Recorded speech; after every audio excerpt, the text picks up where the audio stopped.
Hi my dear student, I am Jitesh Kumar Verma. मैं आप लोगों के लिए नेक्स्ट टॉपिक लेकर के आया हूँ, आपका क्रेब्स साइकिल। इसके पहले हमने आपको बताया था ग्लाइकोलाइसिस के बारे में, और ग्लाइकोलाइसिस में हमने ये चीज बताया था कि एक ग्लूकोज मॉलिक्यूल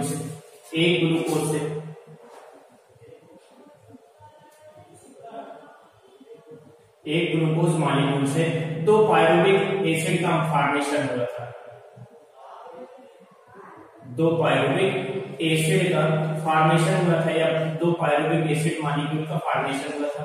तो यानी ये आप कह सकते हैं ग्लूकोज से पायरुविक एसिड बनने का प्रोसेस जो बताया गया था वो ग्लाइकोलाइसिस कहलाता था। अब ग्लाइकोलाइसिस का जो प्रोसेस होता है वो प्रोसेस हमने आपको बताया था कि ये प्रोसेस साइटोप्लाज्म में होता है, यानी रिस्पायरेशन में जो है प्रोकैरियोट सेल या यूकैरियोट सेल दोनों सेलों में जो है ग्लाइकोलाइसिस प्रोसेस होता है, जिसमें आपको जो है ये चीज बताया गया था कि पायरुविक एसिड जो है दो मॉलिक्यूल बना था। अब ये जो है पायरुविक एसिड जो है कन्वर्ट होगा एसिटिल कोएंजाइम ए में। यानी जो है अगर आपसे ये चीज पूछा जाए कि ग्लाइकोलाइसिस और क्रेब्स चक्र के जो है बीच का जो कनेक्टिंग लिंक होता है तो वो क्या होता है, एसिटिल कोएंजाइम ए। क्या होता है, एसिटिल कोएंजाइम ए होता है। यानी पायरुविक एसिड एक बार कन्वर्ट होगा एसिटिल कोएंजाइम ए का फॉर्मेशन करेगा। एसिटिल कोएंजाइम ए जो होता है ये जो है दो कार्बन कंपाउंड होता है। एसिटिल कोएंजाइम ए दो कार्बन कंपाउंड होता है, और इधर जो मतलब माइटोकॉन्ड्रिया के अंदर जब ये प्रवेश करता है उस समय जो है हमारा ऑक्सैलो एसिटिक एसिड जो होता है ये 4 कार्बन कंपाउंड होता है। तो इस प्रकार से ये चीज आप देखते हैं कि 4 कार्बन कंपाउंड का जो है ऑक्सैलो एसिटिक एसिड और acetyl coenzyme A 2 carbon compound वाला, ये दोनों आपस में जो है मिल करके या केमिकल रिएक्शन करके रासायनिक अभिक्रिया करके जो है 6 कार्बन कंपाउंड वाला एक यौगिक बनाते हैं जिसे कहा जाता है सिट्रिक एसिड। ठीक है, तो इस प्रकार से सिट्रिक एसिड का फॉर्मेशन होता है।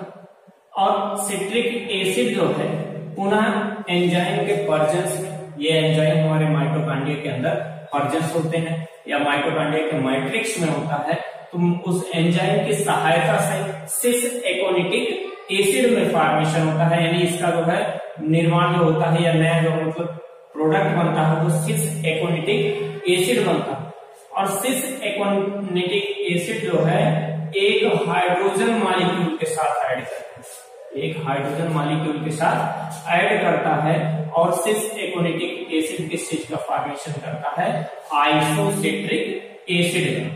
आइसोसिट्रिक एसिड का फॉर्मेशन करता है।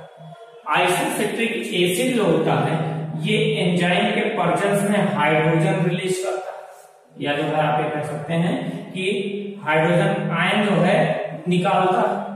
उस हाइड्रोजन आयन को NAD+ के द्वारा, एक NAD+ जो है उस हाइड्रोजन आयन को जो है रिसीव करते हैं और रिसीव करके क्या बनाते हैं, NADH2 का फॉर्मेशन करते हैं। इस प्रकार से ये सब हमारे जो मतलब किस प्रकार क्या है, 6 कार्बन कंपाउंड सभी। ठीक है, ये यहां तक से जो मतलब NAD का फॉर्मेशन करेगा और उसके बाद जो है आइसोसिट्रिक एसिड जो है किसमें परिवर्तित होगा, ऑक्सैलोसक्सिनिक एसिड में। ऑक्सैलोसक्सिनिक एसिड ये भी हमारा 6 कार्बन कंपाउंड होता है। ऑक्सैलोसक्सिनिक एसिड यानी यहाँ पे रासायनिक अभिक्रियाएं हो रही हैं या आप जिसे कहते हैं केमिकल रिएक्शन हो रहा है, और एंजाइम के पर्जन्स में, हाई स्कूल में आपका जो उतना डीपली जो नहीं है इसलिए हम एंजाइम्स इसके बीच में नहीं बता रहे। ऑक्सैलोसक्सिनिक एसिड जो होता है वो एक कार्बन मॉलिक्यूल, कार्बन डाइऑक्साइड निकाल करके अल्फा कीटोग्लूटैरिक एसिड का फॉर्मेशन करता है। हमारा अल्फा कीटोग्लूटैरिक एसिड 5 कार्बन कंपाउंड वाला यौगिक होता है। ठीक है, अब इसके बाद फिर अल्फा कीटोग्लूटैरिक एसिड जो है कुछ एंजाइम्स के पर्जेंट में हाइड्रोजन जो है आयन रिलीज करता है, जिसे पुनः एक दूसरा NAD+ एब्जॉर्ब करके NAD2H के रूप में परिवर्तित होता है। उसके बाद फिर और एक कार्बन मॉलिक्यूल जो है रिलीज करता है यानी कार्बन डाइऑक्साइड के रूप में। ठीक है। और कार्बन डाइऑक्साइड के रूप में जब रिलीज करेगा तो इसका मतलब यहाँ पे फिर एक कार्बन की कमी आएगी, जो 5 कार्बन कंपाउंड था यौगिक वो 4 कार्बन कंपाउंड यौगिक में बदलेगा, जिसे कहा जाएगा सक्सिनिल कोएंजाइम ए। इस प्रकार से सक्सिनिल कोएंजाइम ए का फॉर्मेशन होगा। फिर ये सक्सिनिल कोएंजाइम ए जो है इनऑर्गेनिक फास्फेट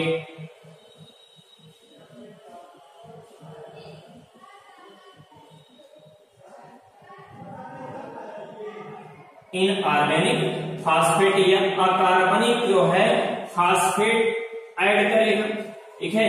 और कोएंजाइम ASH निकालेगा और उसके बाद फिर एक जो है फास्फेट भी रिलीज करेगा और इस प्रकार से GTP जो है एक फास्फेट एब्जॉर्ब करके किस चीज का GDP जो है एक फास्फेट एब्जॉर्ब करके GTP का फॉर्मेशन करेगा और GTP से जो है फिर सक्सिनिल कोएंजाइम ए कन्वर्ट हो जाएगा सक्सिनिक एसिड में, ठीक है। और ये सक्सिनिक एसिड पुनः रिएक्शन करता है और रिएक्शन करके ये भी जो हाइड्रोजन आयन रिलीज करता है, जिसे यहाँ पे जो मतलब किसके द्वारा कलेक्ट किया जाता है FAD+ के द्वारा, फ्लेविन एडेनिन डाइन्यूक्लियोटाइड। तो फ्लेविन के द्वारा मतलब फ्लेविन या FAD+ के द्वारा एब्जॉर्ब किया जाता है और FAD से जो है FAD2H का फॉर्मेशन होता है। और इसके बाद फिर इधर जो है सक्सिनिक एसिड किसमें कन्वर्ट होता है, फ्यूमाइलिक एसिड में। ये सब जो है 4 कार्बन कंपाउंड है, 4 कार्बन कंपाउंड। और फ्यूमाइलिक एसिड एक मॉलिक्यूल वाटर को जो है एब्जॉर्ब करके या ऐड करके, एक मॉलिक्यूल वाटर ऐड करता है और एक मॉलिक्यूल वाटर ऐड करके फ्यूमाइलिक एसिड किसमें कन्वर्ट हो जाता है, माइलिक एसिड में। और ये माइलिक एसिड पुनः जो है मतलब हाइड्रोजन आयन छोड़ता है, जिसे जो है NAD के द्वारा रिसीव किया जाता है और NAD के द्वारा रिसीव करके NADH2 का फॉर्मेशन होता है, NADH2 H2 का फॉर्मेशन होता है और ये माइलिक एसिड पुनः कन्वर्ट हो जाता है किसमें, ऑक्सैलोएसिटिक एसिड में। यानी इस प्रकार से ऑक्सैलोएसिटिक एसिड का फॉर्मेशन होना ही जो है इस चीज का संकेत करता है कि ये जो मतलब फिर पुनः जो है एसिटिक कोएंजाइम ए आएगा और उससे जुड़ेगा और ये प्रोसेस चलेगा। और यहाँ पे जैसे ये चीज किया गया, मतलब यहाँ पे दिया गया, इसका नाम किया गया क्रेब्स साइकिल या क्रेब्स नामक साइंटिस्ट के द्वारा इसे सबसे पहले हल किया गया था, इसे जो बताया गया था, इसलिए इसका नाम जो है क्या पड़ गया, उनके नाम के आधार पर क्रेब्स साइकिल। और जो है इसे कहा जाता है TCA के नाम से भी जाना जाता है या इसे ट्राई कार्बोक्सिलिक एसिड के नाम से, एसिड साइकिल के नाम से जाना जाता है। तो इस प्रकार से 2 नामों से आपके क्वेश्चन पेपर में आ सकता है, या क्रेब्स साइकिल या TCA के द्वारा आ सकता है। तो आप इन दोनों को जो है मतलब इस प्रकार से देखिएगा। और थोड़ा सा एक चीज ये देख लीजिए कि NAD का फॉर्मेशन कहाँ कहाँ हुआ है। पहला पायरुविक एसिड से एसिटिक कोएंजाइम ए के फॉर्मेशन में, दूसरा आपका जो है आइसोसिट्रिक एसिड से ऑक्सैलोएसिटिक एसिड के फॉर्मेशन में, और तीसरा वाला आपका अल्फा कीटोग्लूटारिक एसिड से सक्सिनिल कोएंजाइम ए के बनते समय NAD का फॉर्मेशन। और फिर जो है मतलब आपका चौथा वाला जो है कहां हो रहा है, माइलिक एसिड से ऑक्सैलोएसिटिक एसिड के फॉर्मेशन में। तो ये जो है 4 जो आप देखेंगे, यानी एक ग्लूकोज मॉलिक्यूल से जो है कार्बोक्सिलिक या मतलब जो क्रेब्स साइकिल का जो है 2 बार चक्र चलता है। यानी एक बार एक पायरुविक एसिड जो है एसिटिक कोएंजाइम ए में चेंज होगा, फिर दोबारा दूसरा वाला, यानी 2 बार क्रेब्स साइकिल चलेगा। यानी इस प्रकार से 8 जो है हमारे NAD का फॉर्मेशन होगा और जो है मतलब आपका जो है एक FAD का फॉर्मेशन होगा और एक GTP का फॉर्मेशन होगा। और कुछ साइंटिस्ट के द्वारा ये चीज बताया जाता है कि GTP आगे चल करके जो है किसमें कन्वर्ट हो जाता है, ATP में। GTP का मतलब यहाँ पे जैसे आप एडेनोसिन ट्राइफॉस्फेट कहते हैं, उसी प्रकार से GTP को गुआनोसिन ट्राइफॉस्फेट कहा जाता है। यानी ये भी जो है एक प्रकार का उच्च ऊर्जा अणु है। थोड़ा सा एक टॉपिक आप लोगों का छूट गया था जिसे हमने आपको नहीं बताया था कि रिस्पायरेशन के टाइम। थोड़ा सा उसको भी देख लीजिए। टाइप ऑफ रिस्पायरेशन, और छोटा सा टॉपिक है type of respiration. Type of respiration,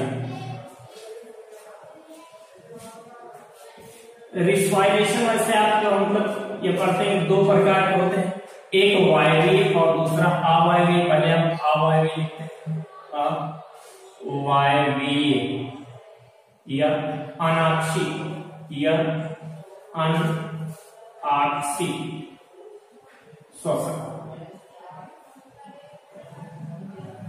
और ये दूसरा है वायवीय, वायवीय या आक्षी,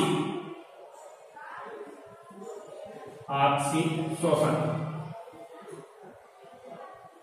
या जो है मतलब आप श्वसन हमारा दो प्रकार का, अवायवीय अनाक्षी या अनाक्षी श्वसन, और दूसरा जो है वायवीय या आक्षी श्वसन। इसे कहा जाता है एनाएरोबिक respiration.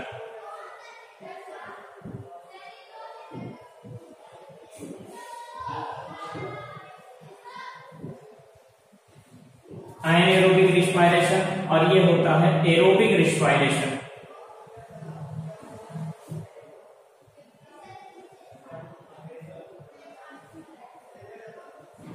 Aerobic respiration, anaerobic respiration जो होता है ये प्रोकैरियोटिक सेल में होता है। किसमें होता है? प्रोकैरियोटिक।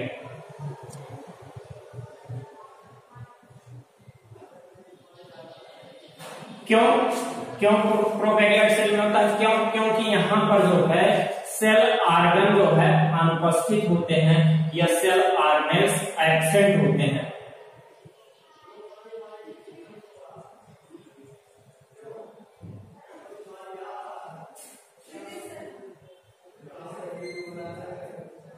सेल ऑर्गेनेल्स जो है एब्सेंट होते हैं, यानी यहां पर माइटोकॉन्ड्रिया नहीं पाई जाती। अब माइटोकॉन्ड्रिया नहीं पाई जाती तो इस प्रकार से इसमें सिर्फ कौन सा प्रोसेस होगा? ग्लाइकोलाइसिस। ग्लाइकोलाइसिस का प्रोसेस होगा। ग्लाइकोलाइसिस में से जो है मतलब ग्लाइकोलाइसिस प्रोसेस में जो है ये आपका रिएक्शन हम देखें, इसमें होता है glucose molecule C6H12O6 absent of oxygen में जो है ये कन्वर्ट होकर के क्या होता है, ये जो है ethyl alcohol C2H5OH plus 2CO2 plus 2 ATP का फॉर्मेशन करता है। यानी हमारे अनाक्षी श्वसन में क्या होगा कि ग्लूकोज का अपूर्ण रूप से दहन होगा, ठीक है, या आप ये कह सकते हैं इनकम्प्लीटली कंबशन होगा, और उस इनकम्प्लीटली कंबशन के द्वारा जो है एथिल एल्कोहल का कार्बन डाइऑक्साइड और जो है कुछ मात्रा में ऊर्जा का फॉर्मेशन होता है। और दूसरा आप देख लीजिए एरोबिक रिस्पायरेशन। एरोबिक रिस्पायरेशन हमारा होता है यूकैरियोट सेल में। यूकैरियोट सेल में यहां पर क्या होता है, जब पायरुविक एसिड बन जाता है, वो पायरुविक एसिड कहां इंटर करता है? माइटोकॉन्ड्रिया।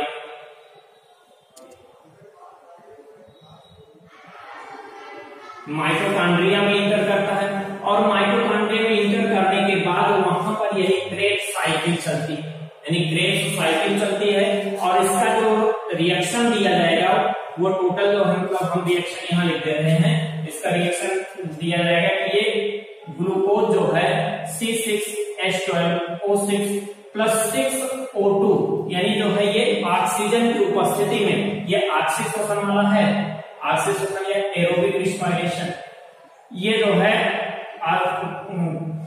ऑक्सीजन के प्रेजेंट में क्या करता है कि ये पूर्ण रूप से 6CO2 plus 6H2O plus 38 ATP, यह 38 ATP का फॉर्मेशन होता है। इस प्रकार से ऑक्सीजन शोषण के द्वारा आप ये देख रहे हैं कि ग्लूकोज का पूर्ण रूप से दहन होता है या कंप्लीटली रूप से कंबशन होता है, जिसके द्वारा जो है इस प्रकार से क्रेब्स साइकिल में जो से एनर्जी निकलती है और जो है मतलब उसके थ्रू R2 ATP का हमें लाभ होता है। तो ये आपका जो है टॉपिक जो छूटा था जो है टाइप ऑफ रिस्पायरेशन या श्वसन के प्रकार, तो ये आपका यहाँ तक टॉपिक था बेटा। अब इसके बाद फिर नेक्स्ट टॉपिक में हम आपको बताएंगे कि रिस्पायरेटरी ऑर्गन इन ह्यूमन, तो जो हम मतलब मानव में जो है श्वसन तंत्र के जो है अंगों के बारे में बताएंगे। आज का हमारा टॉपिक यहीं तक। Thank you.